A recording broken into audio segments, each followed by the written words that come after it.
It's very easy to say that, our guest tonight needs no introduction, but he certainly deserves one.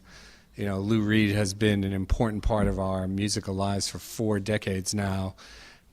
As far as, his work with the Velvet Underground, of course, tremendously important. His solo work, equally significant. There's a sense in which, probably other than or along with the Beatles and Bob Dylan, Lou Reed has defined so much of what contemporary music is about. He's also, I'm proud to say, just such a representative of New York. I've interviewed him a couple of times for magazine stories, but my favorite conversations with him have often occurred running into him on the street, and at those moments, that's why you live in New York. So, the King of New York, Lou Reed.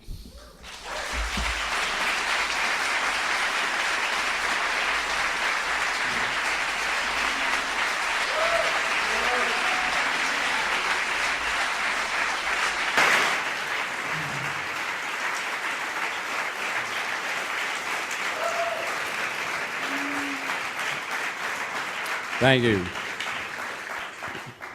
Who are the no-shows? Well, they're either rich or they work for this, right? Probably. We can probably read their names. Although they're From here, are... there are other people who wanted to be here, could have taken those seats. Yeah. Right in front. We encourage you to move up to the front row. Yeah, if you'd like a better view. You want to just sit there. Please. Come on, get a good seat. By all means.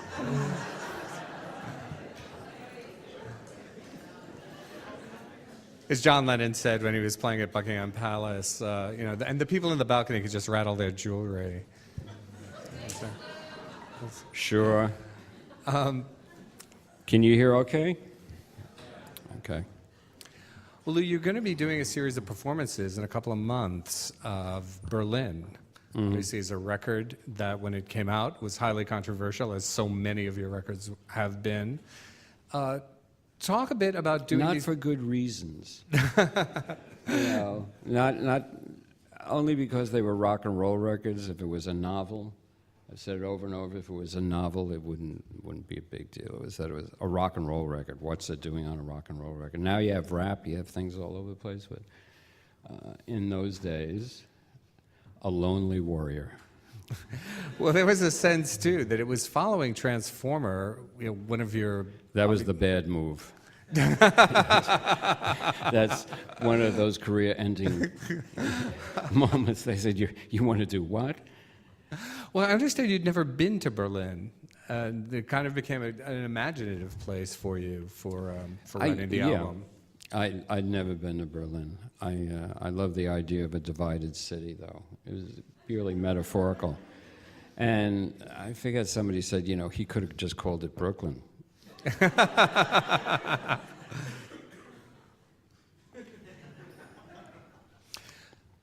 But the shows, I understand, are going to be, you're working with Julian Schnabel, and there's a kind of theatrical element beyond the performance of the music. What is it that you have in mind, without giving all your secrets away, of course? Julian's going to direct it and do the sets, and Lola Schnabel's going to do a projected movie. Julian had an idea that he showed me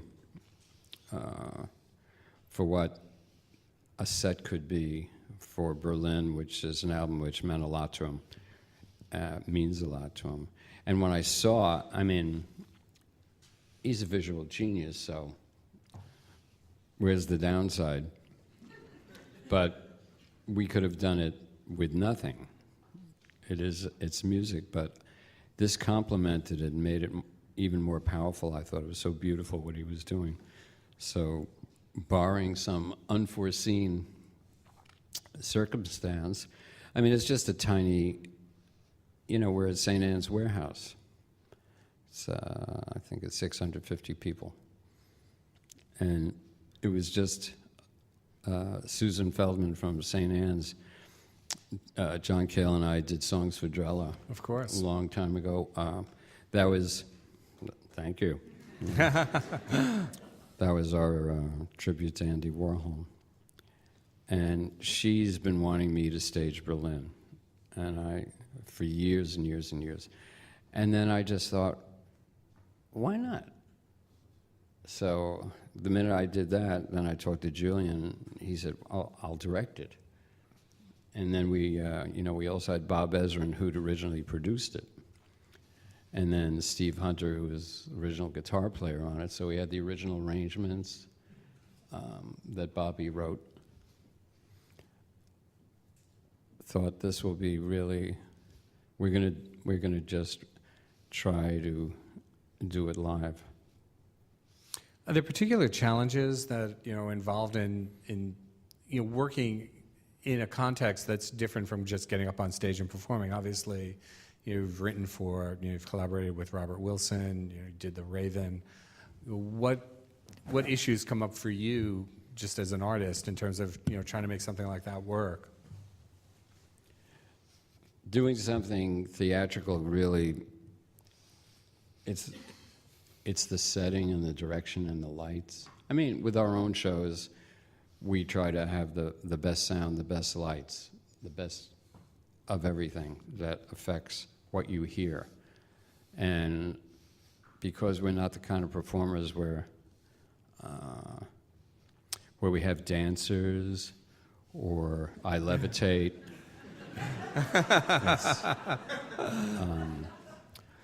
I'm usually pretty much standing in one spot because there's a lot of pedals down on the floor and I'm controlling the sound over here and doing it over here. People don't know that. So it's really wooden. Lighten up, guys. It's like, it's not just one sound fits all. There's a bunch of sounds. And audiences these days are used to bad sound because they don't get a chance to hear good sound. Probably not even in their homes a lot. I mean, that's what an MP3 is all about. An MP3 is a wonderful tool. You could have everything. I mean, in the old days, you'd collect records. Now you can go online and get it. It's fantastic. The only down thing is they don't sound good. But most people don't care about that. So it's an odd situation. Now they're making equipment to make an MP3 sound better. Maybe it'll sound as good as a cassette. Yeah, you could just go uphill again. But, we were working on something, and I go into the president of a record company to play him this thing, and I'd be like, really, we're playing him a monster tape. This thing's been worked on. And I'm there. He's got his suitcase in front of one speaker. The president. So, what does the average guy do? They have these 5.1 theater systems. Didn't he tell you that he was interested in the song, not the sound? They always tell you that. They tell you the best way I can hear it is to be in my car.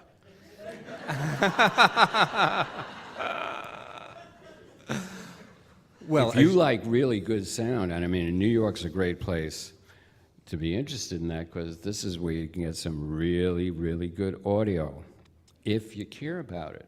But a lot of people either don't care about it or they can't hear the difference. This is back to in a live show. So most of the places you're playing, like we played the Opera House in Santa Fe, keyword opera. That doesn't mean it's great sound. That means it's great sound for classical instruments. That means not amplified. But it's not great sound for an electric guitar. But it's a cool book. Oh, you're playing the Opera House. I go, oh, no. The places with the really good sound is very few in the United States, seriously. Dance places. The dance clubs put in really big sound systems. These people are serious about sound. That's why I played a dance club here. People said, what are you doing there? I said, hear their sound system? Well, as you must know, I mean, there are people who will say, well, that's what's great about those early Velvet Underground records. When you get the vinyl copies, all of that sound, that's what's, that's the whole point. Obviously, you see that differently. You obviously went to great lengths to get a different sound when those were redone. Like the people who say vinyl, well, what are you playing it back on? If you're going to go on about vinyl, you should have a separate turntable that's separate from the power system. Do you really like the hiss, the pop, the crackle? Is that part of your listening experience? I mean, you could listen to a radio and have it off the channel and do that. But I mean, it's a different, digital is getting better and better. It'll never be vinyl. They're two completely different things. But digital's gotten to the point where the clarity in all this, you can hear an amazing spatial thing. With your vinyl, if you go over 20 minutes, you got to reduce the bass. So when they go and they take this, you know, serious, or the needle skips. We used to go through this all the time. 18 minutes was ideal for vinyl per side. And then the bass wouldn't jump, and you had reasonable volume. Okay, so now they're going to make it into a CD. So what happens? They made it just like the vinyl was, but CD doesn't have that problem. You could bring the volume up. You could bring up the bass. You don't have to keep it where it was on vinyl. That was done because technically they couldn't have it, not because it was better. So the early CDs, which were just, you know, run off by these companies just to, quote, reproduce vinyl, that's ridiculous. That's why I don't own any of these things in my wisdom, you know. It's like, but I beg these, you know, I've been in a lot of different labels, and I beg these guys, let me go in and remaster it, because the machines I have now, compared to 5 years ago, the difference is amazing. And you can really get it up there with the vinyl. It won't be the same. I think it's really as good. Could you talk about the circumstances under which, you know, the Velvet Underground with Nico or White Light, White Heat were recorded? What was you know, the attitude of fast? Really fast. We didn't have money anyway.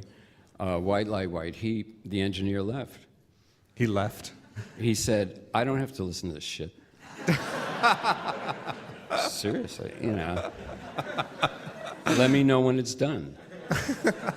And away he went. No one missed him. We kept trying to get the needle in the red. That's succeeded. I would say he succeeded. You know, but that's actually no good. Right. You know, but we wanted to blow the console up. So, young. Well, getting back to Berlin for a second, you know, and also, you know, I noticed I would lose my hearing, and I thought, you know, that's not really a great idea. Desirable, yeah.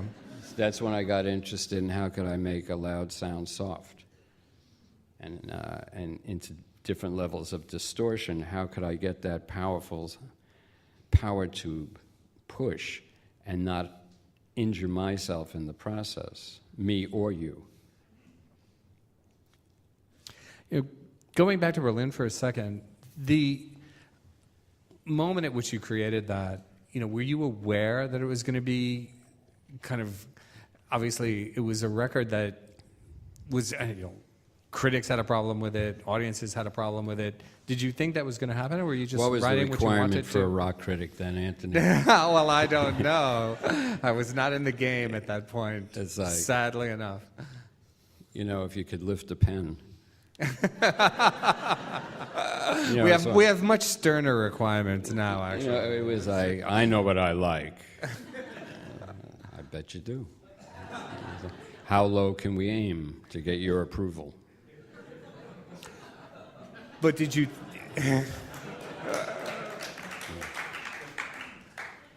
I always think of the New York Times when I say that.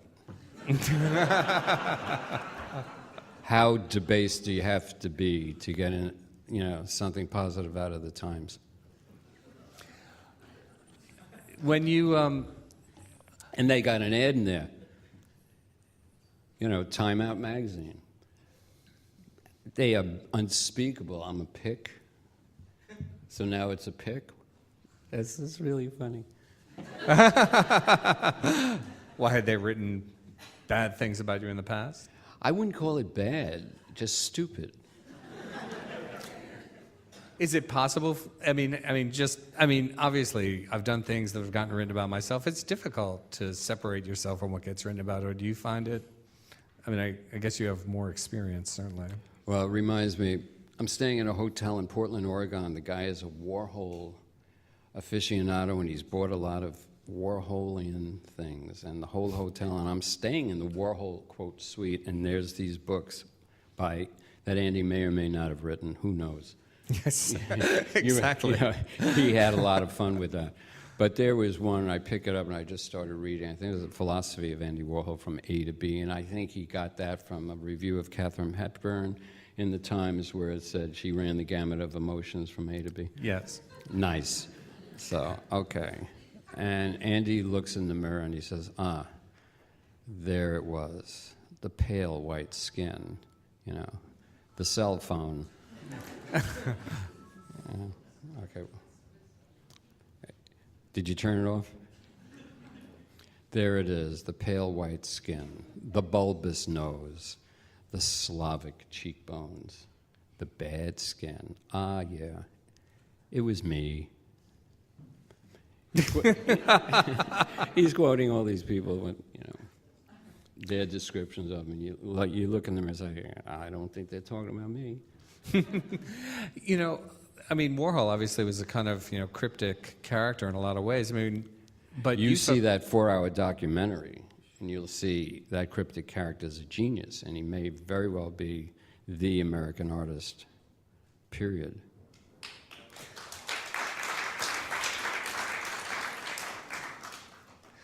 What was your sense about him? How did you respond to him?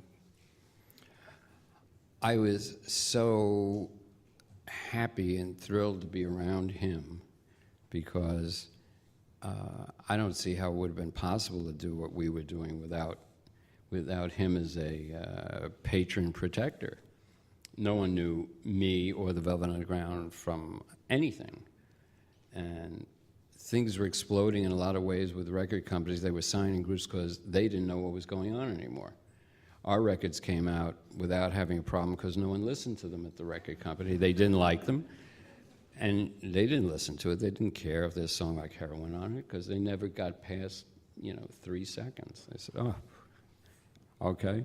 But Andy had pulled me aside and said, look, whatever you do when we record, he put the money up. He said, whatever you do, don't clean it up. Don't clean it up. Don't let them clean it up, and don't you clean it up. Keep it exactly the way it is. Don't let anybody make you change the lyrics, do this. It's like, keep it just the way it is. Don't let them change it. And they couldn't change it because he was there. Later, when I went out without him there, then you get people want to change things. Big time. People would ask you to change lyrics? Yeah, you get more airplay if you take this word out. Why don't we just make it backwards? Put the word in backwards? Yeah, take that one thing and turn it around. Warhol obviously was an important figure for you, as you just described. Maybe before that, somebody like Delmore Schwartz was significant in other ways. In a lot of ways, they're very different figures.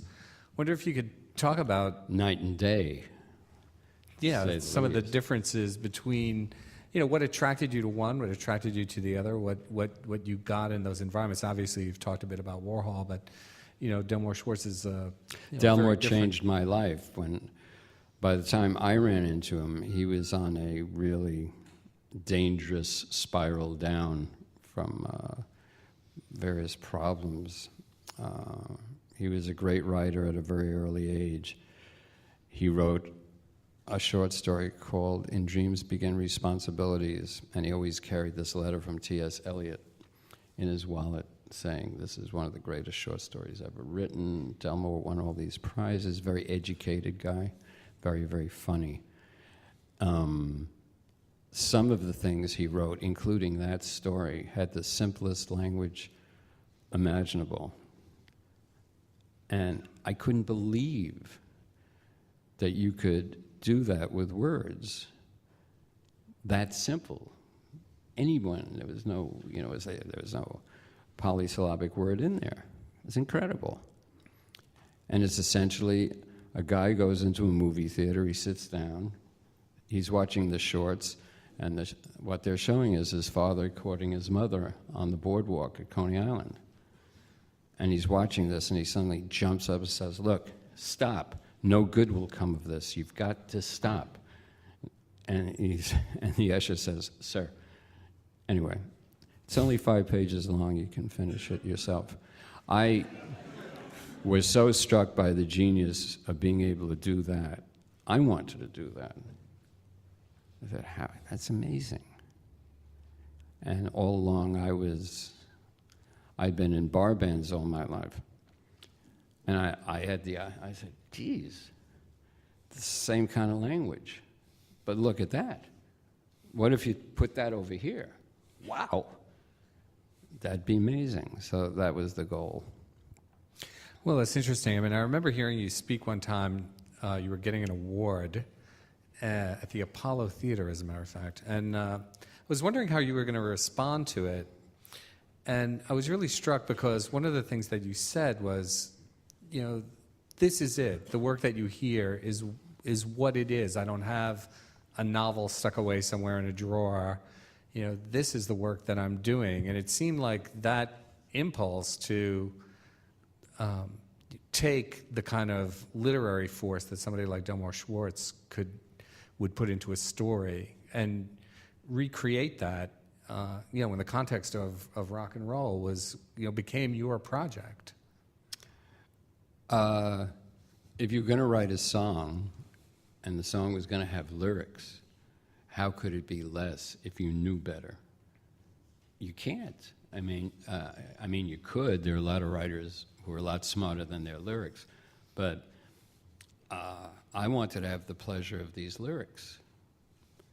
And I didn't have another agenda over there for the serious stuff. This was, quote, the serious stuff. But when I said things like that, or these are songs for adults, it sounds so pretentious. I'd give anything if I hadn't said that.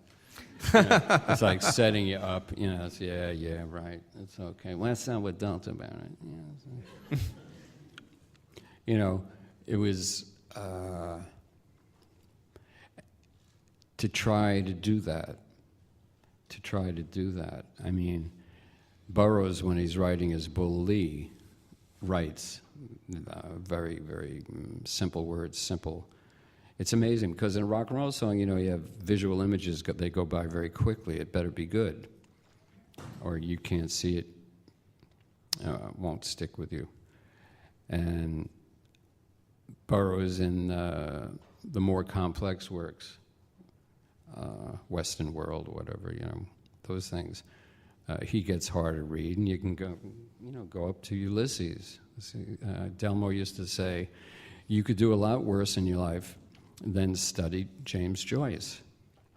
And that's what he really did a lot of the time, is he had Ulysses and Finnegan's Wake, and they were cross-referenced word by word. I had a lot of problems with Finnegan's Wake. But when Delmore read it to me out loud, part of it, it was easy to understand. I mean, of course, if you have a genius reading to you, it helps. It helps, and someone who's... Well, that language is like music.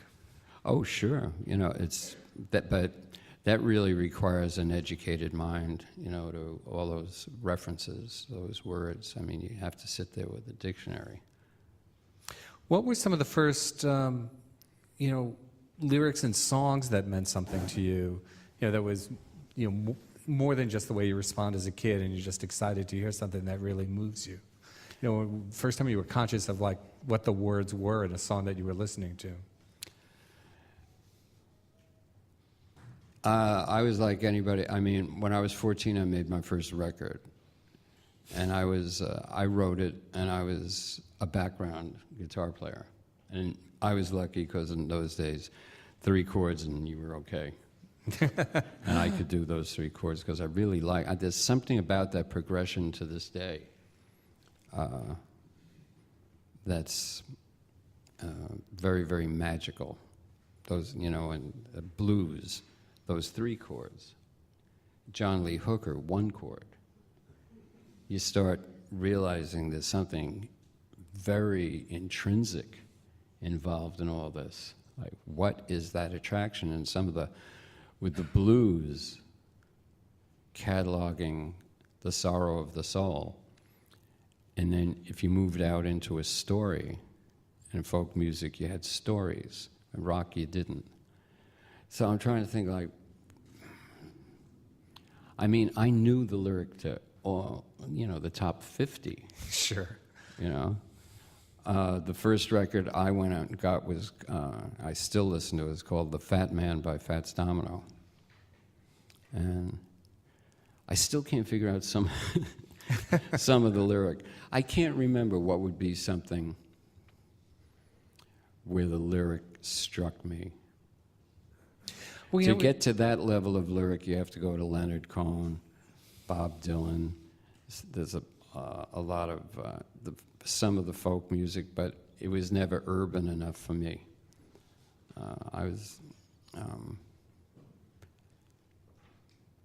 Chuck Berry was fun, but it wasn't what I was talking about. I wanted to put Burroughs in a song, or Ginsberg. I wanted, those were the lyrics. Like for me, Howl, Naked Lunch, Hubert Selby, Last Exit to Brooklyn, that stuff.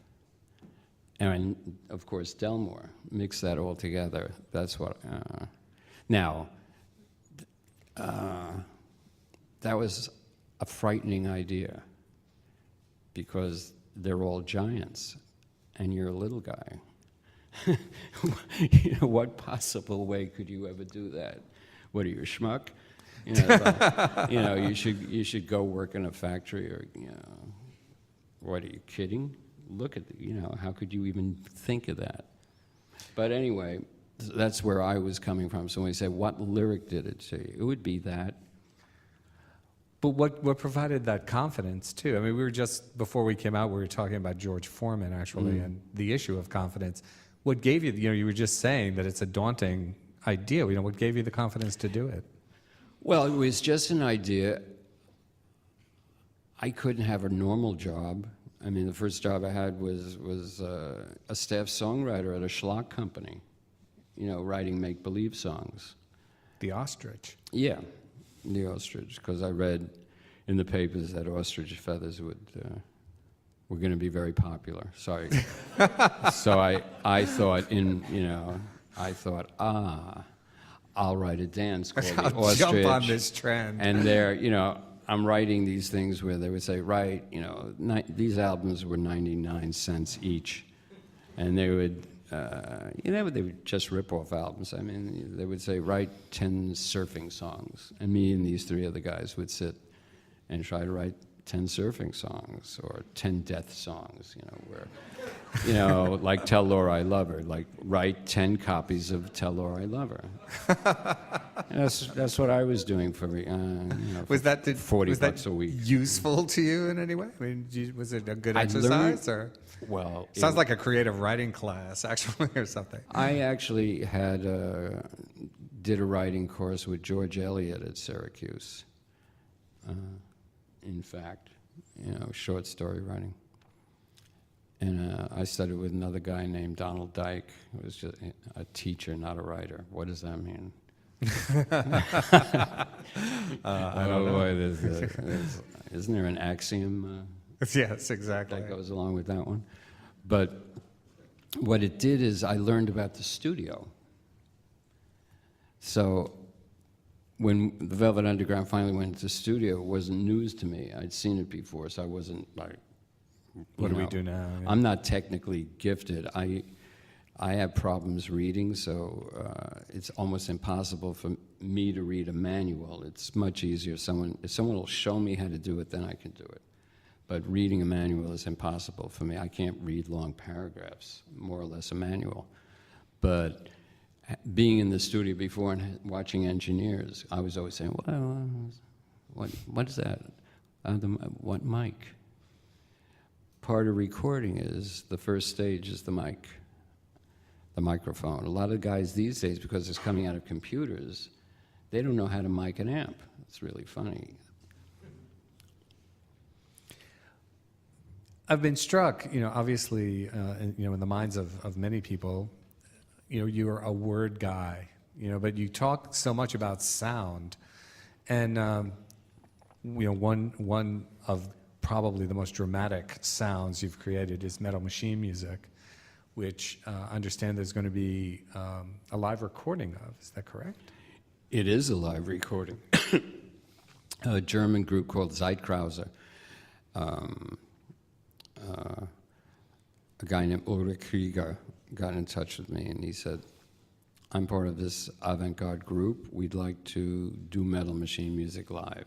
Can we have permission? I said, it's out of the question. You can't do it.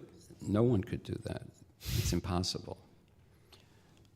When I had done it, I was doing it with tape recorders. It's complicated. It's not that complicated. Now you would call. You could do electronically. You still can't do some of what I was doing with tape speed. But anyway,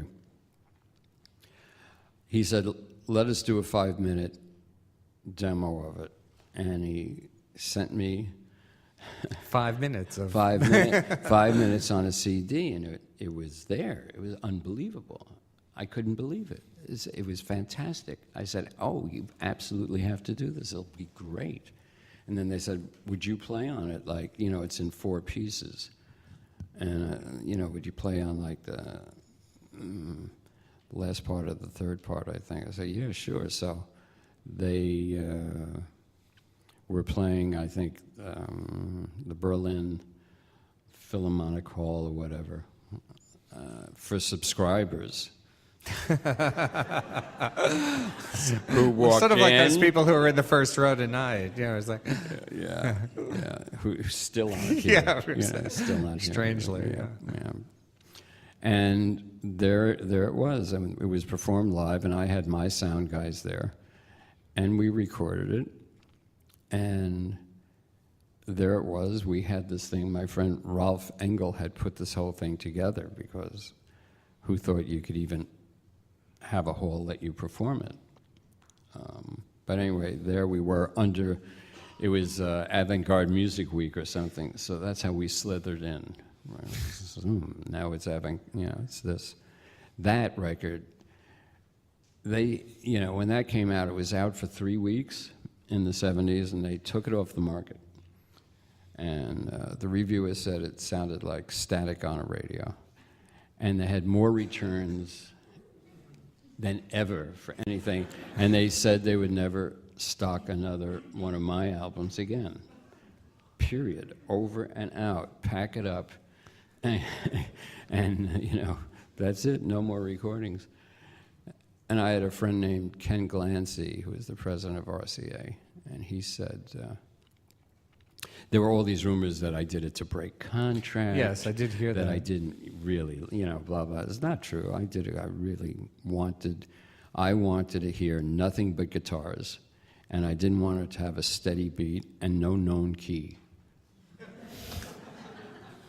Okay, and these days, there's a lot of that, but not then. So that was the thing. I wanted to just swim in this electronic sea of guitars, and that's what it was. And he said, "Look, this is." He said, "You could go back in the studio, but you must swear to me you will not do Metal Machine Part 2." And I said, "You got a deal. I don't want to anyway." And that's when I did Coney Island Baby. Coney Island Baby just got re-released with some outtakes that I mixed with a guy named Chris Shaw. I like some of the outtakes better than the real takes, because they're really raw. Wow. I kind of wish I could do that now. That kind of rawness is like, because it's not the real recording. It's great. It's really hard not to get the showbiz thing on you somewhere. The minute you they mean put internally, or no? What I mean is, you're doing a show, and people say, "Well, you need lights. They got to be able to see it," and that's the beginning of it. That's where it starts there. And I mean, it all makes sense. And the thing is, if you're going to charge people money for it, right, they got to see you. They ought to be able to hear it, and they should hear it well if you're going to charge money for it. And then they got to know you're in the city playing. How does that happen? Whoops. You do interviews. You do interviews. So that's the way it works. It's called the real world. Well, one of the other things that you have up is There was no internet. There was no internet. That's very true. Yeah. You're doing an album of instrumental music of a very different sort. This is correct? Yes. So I have a lot of body work done on me because I do a lot of Chen Tai Chi. And I've done it for a very long time, and I need to have my body worked on so I can keep walking. After doing that. You know what I mean? It's like, you gotta, if you want to stay in shape that way, you have to do something about it. Anybody here who knows what I'm talking about, ankles, knees, back, there you go. Plus a 5-pound weight hanging from your neck for 2.5 hours when you're working. Okay, so, and the person, one of the persons who was working on me does Chinese herbs and also does meditation. And when they were doing body work, they would do a meditation. And I made this music for myself to have in back of this meditation, and I would just listen to it all day because it was nice. And then I thought, this would be great to record the meditation and let people hear it the way I'm hearing it, because when people were over, they would say, "Can I hear that music? That music, you know what? That's you know that." So I play it, and then I thought, "Wow, these days maybe you could put this out, not as a record, you know, but for over there."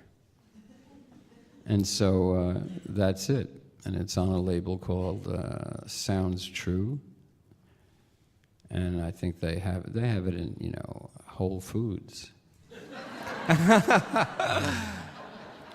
This isn't necessarily... because record stores won't carry it. A lot of this in particular, kind of clashes against perhaps the kind of commonly held notion of who Lou Reed is. Do you find that kind of other self, that kind of mediated version of you, a burden or fun or something that you can move in and out of?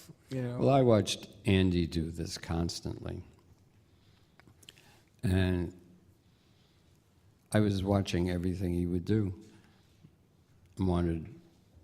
He was so smart. You always try to work with people who are smarter than you, faster than you. You learn from them. And I would just watch him. How did he do this? How did he do that? What was he playing around with? And I got a lot of 98% of that from him. How to do that. What you have to do with it, it's a creation. It's the most important thing is that people believe it's true.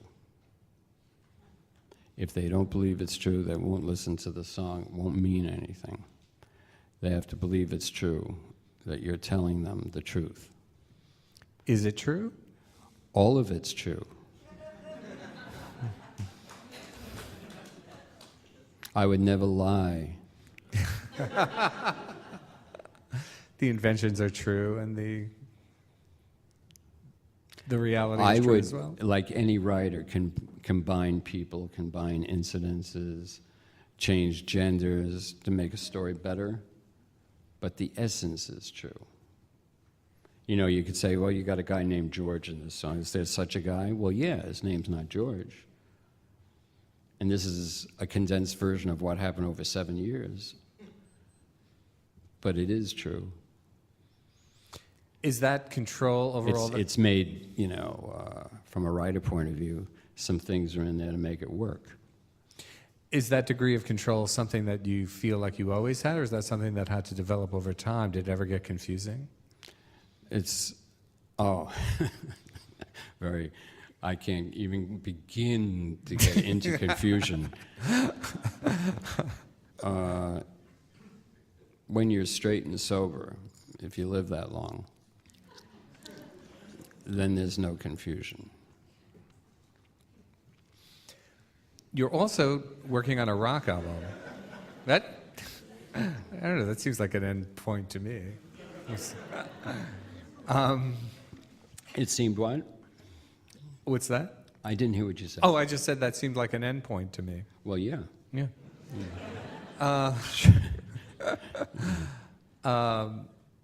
But you're working on a rock album too. You did a couple of songs for the I'm working on some songs for a project about the Japanese invasion of Nanking. It's a terrible story from a long time ago. And a sad, ugly story. And I'm writing 2 songs for it. And I was really off into electronic music. I've got this other thing I've worked on called Purity, that it's another thing I listen to center and relax myself. And it's really great because it's like nothing you've ever heard anywhere. So it's like finding a new animal that exists on the planet. And you say, wow, that's so beautiful. I never saw that before. Well, you never heard this before. Is this coming out? I hope so, because I really love it. And I'm in a situation where, I still like the rock, but now with electronics and everything, and me coming from metal machine music, that was electronics before there were electronics. But having said that, it's not like I wasn't aware of it then, more or less be aware of it now. So there's no reason not to have a wide palette. So I hope it's going to come out. I was hoping the meditation thing would come out. That's the meditation thing is called Imaginary Shower. You were saying about the rape of Nanking. It's a movie, right? It's an independent film? It's going to be on HBO. Okay. And you wrote a couple of songs for it, and this is part of also, a rock record that you're thinking of making? Maybe. Uh-huh. Maybe. I've been thinking a lot about what would the lyrics be for me doing songs now. What's the issue? I keep thinking of 9/11. That's the issue. And I don't want to. I'm not a person who will ever go to see those movies about it. I don't want to see the movie about it. I was here, so. I don't like talking about it, and, I keep thinking, Iraq, how can anybody not say something with what's going on, where we're the bad guys? It's so horrible. Make a rock record. I'm saying, oh, shit. There's 2 subjects staring you in the face. So I'm thinking, either get as far away from that as possible or jump into it. Well, I think of...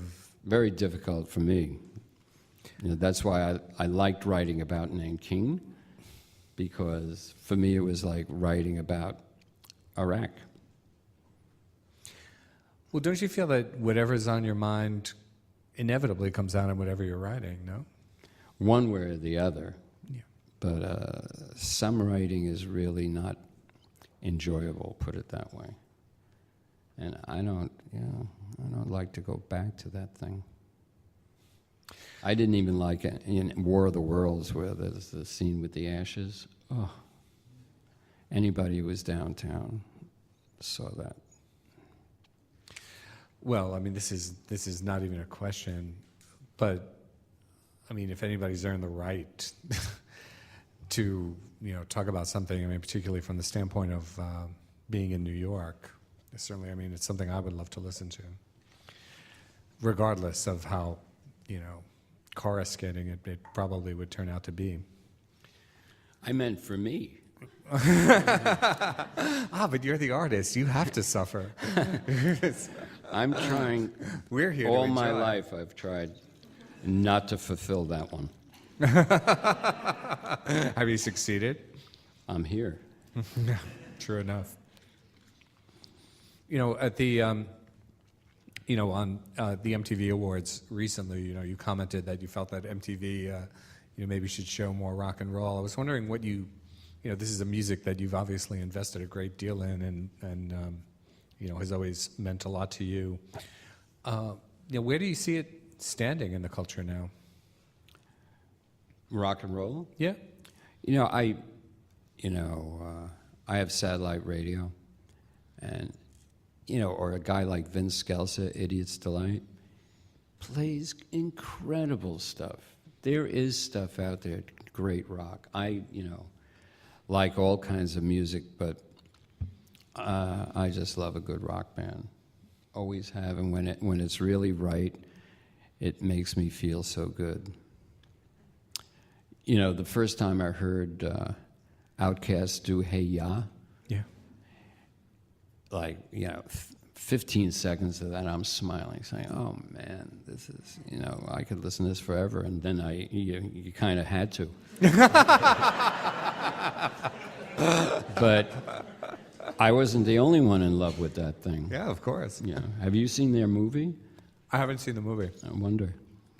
Talented guys. Wow. Well, maybe we should take some questions from the audience.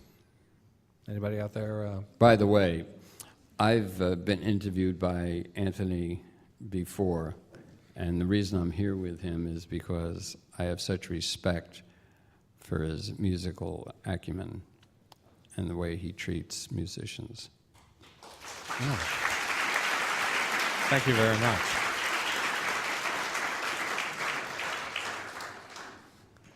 That's very kind. Yes.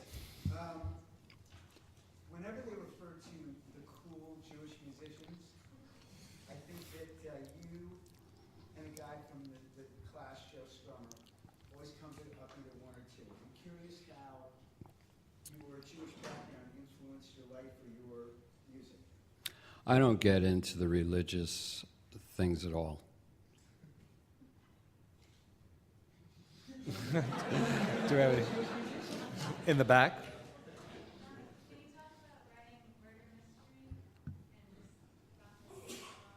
And what? Did The everybody question is hear about it? the song Murder Mystery. The murder mystery, I had an idea. I mean, this is 1966. I thought, wouldn't it be great if the lyric on the left was about one thing and the lyric on the right was about something else, and they crossed? What would happen if you were hearing two opposite things? I mean, it's just an idea. It didn't work either, I don't think. And have one person talking twice as fast as the other. It was an idea like that. Later, the idea was what happens if you put a short story on the left and music on the right, that kind of thing. It was the idea of playing with words and having them crisscross like this. One is about red and the other's about blue, or one's about anger and one's about love. It was just an idea trying to blend them and then have music go along with it. Yes. You. Yeah. What's the future of the Time Walker material in terms of maybe it coming out in its entirety?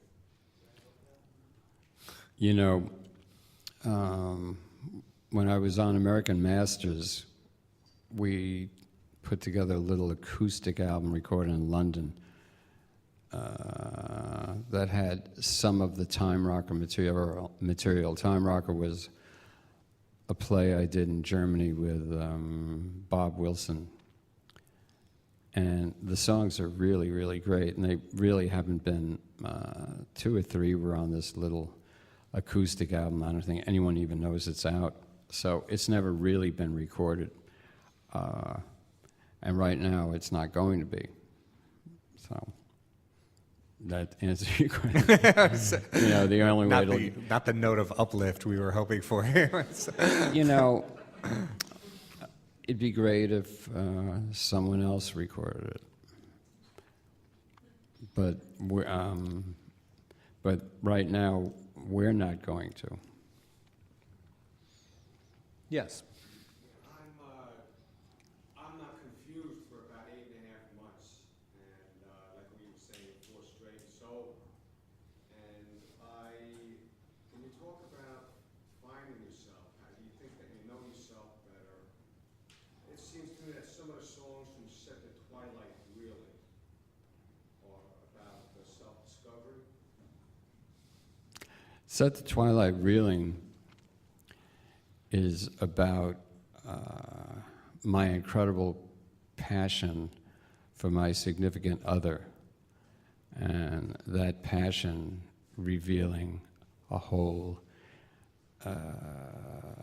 depth and intensity in yourself that you may not have been aware of. So there's the phrase in there, a star newly emerging, take me for what I am. I have to tell you seriously, I don't like analyzing what I write, and I don't like talking about growing up. I don't like talking about personal things, ever, of any type, and because I put it all in the songs, and then I feel uncomfortable talking about it, serious. And as far as like, what is an album about? I don't feel comfortable doing that either, because it means a lot of different things to different people, and I would hate to tell someone, oh no, you know, what I meant was, because I found my own view of these songs changes as I perform them on stage. You know, it's, you know, you got to understand, if a thing's recorded at 2 o'clock, if it was recorded at 4, it might be completely different, who knows? Things shift like the stars. So I can't tell you anything really about confusion or finding yourself or things like that. I don't know any more than anybody else particularly, but everything I know, well, not everything I know, but I put the things in the songs, but I can't explain them. I don't understand a lot of it, truly. I know you don't believe me, but I'm telling you, I really, really, really, really don't have a clue about a lot. Yes. Sir. New York that you wrote about in the album, New York. Do you see this New York today still being that New York, or has it been pushed out of the boroughs?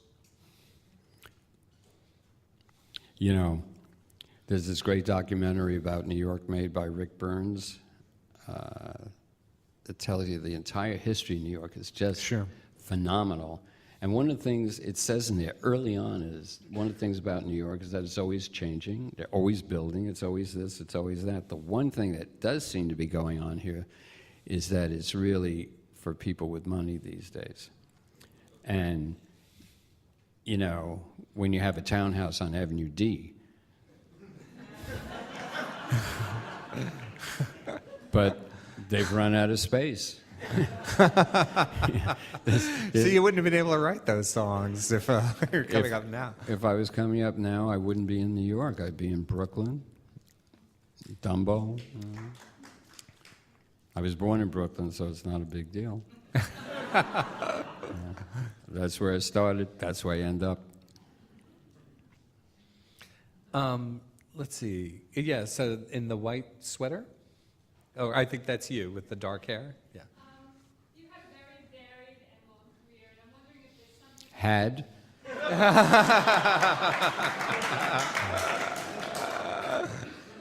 something so far that stands out as a real highlight to you personally? Every single song to me is a highlight. I mean, I'm telling you, when I can't write, it's so impossible, it's a joke. And I can't even imagine how it's done. And then I get lucky. And I'm so happy about that. And whatever it was I wrote, I think is wow. And then then it goes away, whatever it is. I'm telling you. So I'm crazy about all of them. I don't have a one. What about interpretations of your songs? You have particular favorites? I love Anthony. When Anthony does Candy Says, he did at Carnegie Hall. Yes. Oh, my God. What an incredible musician and voice. Love to hear him. That'll do. Yes, in the back.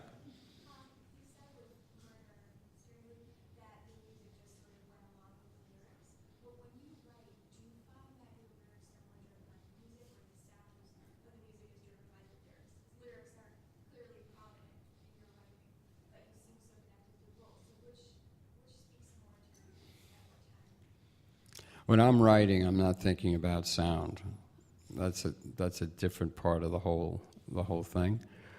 Sometimes you get lucky, you got a guitar lick or you hear a melody, and if the melody won't leave you alone, you put words to it. And then other times, you might have these words going on, and you just keep going over them until they start being sung. Yeah, all the way in the back.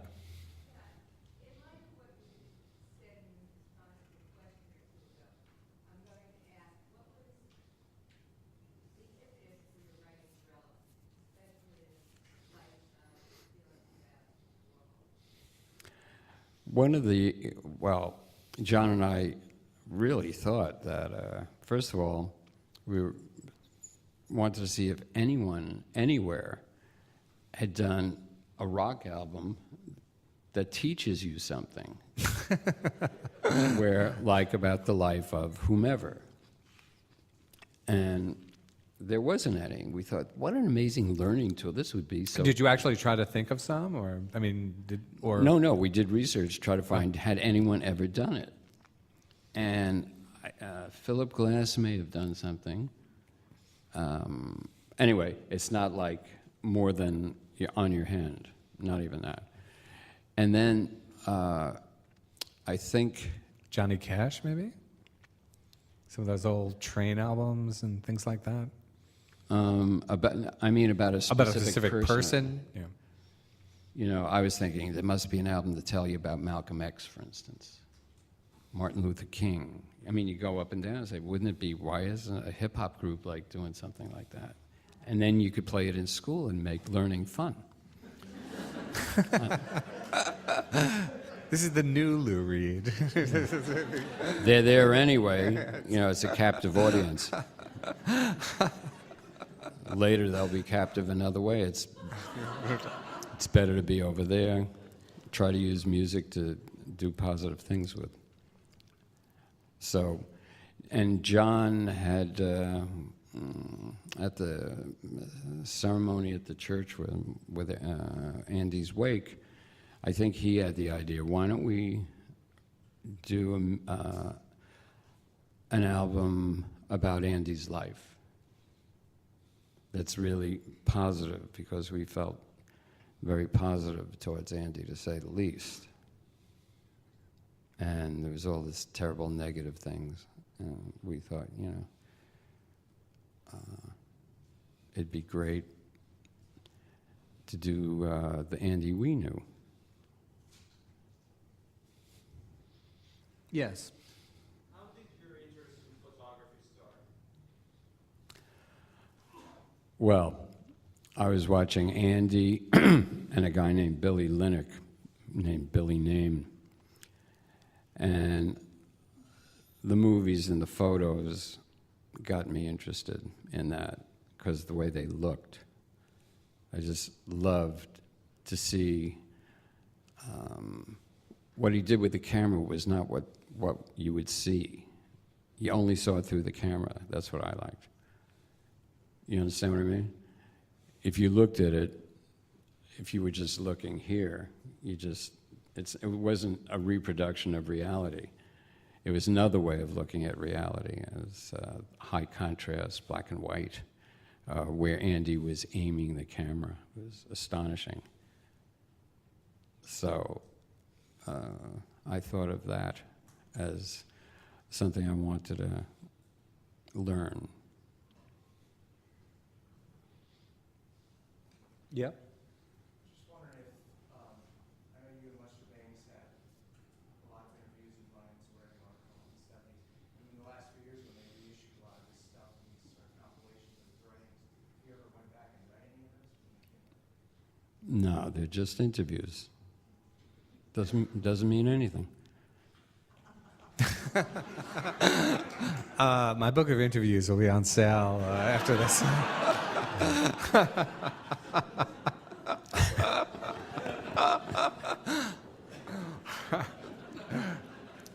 We expect multiple views on these subjects. There are shadings. Definitely shadings. You know, well, I mean, there's a, just fucking around with somebody, that's not worth reading. Who gives a shit? Seriously, who the fuck gives a shit? Doesn't mean shit.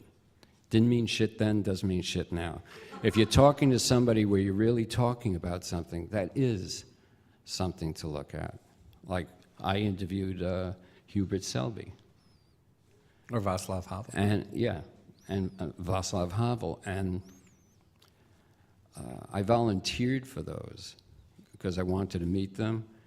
And I was very serious in my talk with them, the questions I had. That's the kind of thing I would reread, not some, fucking ping pong match with a journalist. Who gives a shit? It's meaningless. It doesn't mean anything. It's not serious. Sir? There are different levels of interviews, obviously. In the red shirt, I think. Reading past the fire the other night, reading the gift, you had said before that we only told the truth. So I'm thinking, what the heck is that? It's about, well, I mean, if you, it's an obvious short story because it's being read to you, right? So, if you can't figure that out. I think that, there are different kinds of truth. There's a truth that resides even in fictional things. What? But that one, paranoia, jealousy, claustrophobia, metaphor. Sexual violence. Yeah. You mentioned Outcast already as a contemporary artist that you were into. I was wondering, What? I couldn't hear. I can't hear you. Oh, she said you mentioned Outcast. This is a former student of mine, by the way. Uh-oh. Allie. Yes. A ringer here in the crowd. yeah, so what's the music that's coming out right now? Oh, you want me to name new groups that I like? Was that it? That would be about what it amounts to, yes. Contemporary artists, I think would be the idea. Ockerville River, Pavement, Fiery Furnace. A lot of groups I like, I can't remember their names. But that's 3. That's not a bad start. Yeah. Yes. Yeah, you. Where do you study Tai Chi and how did you pick that school? I'm thinking of, there's this singer, he used to have a brother, blah, blah brother, now he's, I don't know, out in Ohio or something, he just had another new record, he makes a record every 8 years or something, you know who I mean? I might need more information. He's a singer, and his brother was also a singer? No, he sang with his brother, Oh. the blah, blah, oh well. I was going to name, just like, he's not very popular, but to me, he's always new. Oh well, can't remember. Pardon? No. I think it's younger than Scott Walker. Oh, it is Scott Walker. Oh, it is Scott Walker. Thank Oh, you. there you go. So sorry. Yes. Thank Yeah. you very much. I'm a Yeah. Scott Walker. Yes. Formerly of the consider, Walker brothers. I consider him a new artist. I don't think they were brothers, though, actually. They were brothers? I don't think they were brothers. I mean, they were called the Walker brothers, but anyway. And on that note- we're veering off here. Let's take one more question. Sir.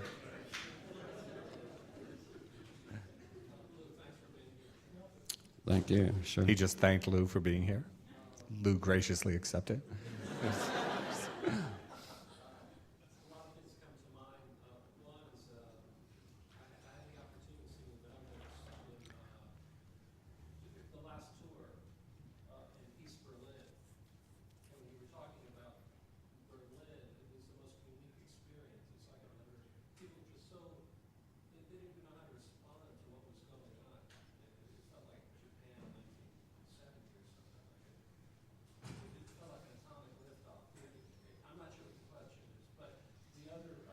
I wanted, it was about that experience and Berlin itself, because I'm a big fan of the Berlin record, but it seemed like it was something very unique about seeing the Velvets in Berlin. And also because you have such a sonic relationship to the music, more so than a lot of other singer-songwriters, more than Bill and I think when Leonard Cohen and English earlier.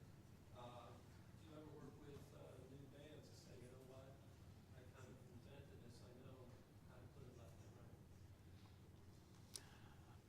I would never say something like that. But it was fun, you know, the Video Awards thing, working with Jack White, or some other thing I did with the Strokes. It's really fun. They're rock bands. I love rock bands. Well, we'd like to thank Lou Reed for being here with us tonight.